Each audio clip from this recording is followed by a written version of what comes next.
ces vacances promettait. Hein?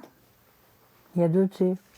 Faute d'école, Larma a été accueillie par sa grand-mère. Cette dernière vole au secours de son fils qui ne peut pas garder sa fille. Mais c'est très lourd. Pourquoi? C'est fatigant maintenant, je vieillis quand même. J'étais enseignante et je comprends les enseignants et l'école là. Et ils ont besoin aussi de moyens supplémentaires.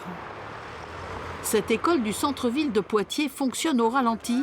7h30, les premiers enfants arrivent. Les animateurs périscolaires sont chargés de les accueillir. Certains parents travaillent et n'ont pas la possibilité de s'organiser pendant cette grève. Ça me sauve un peu parce que là, s'il n'y avait pas eu cet accueil-là, je n'allais pas travailler ce matin. Donc, malgré qu'ils ne seront pas nombreux, mais ça nous aide quand même, nous les parents. Il y a un accueil qui est réservé, y compris pour les soignants.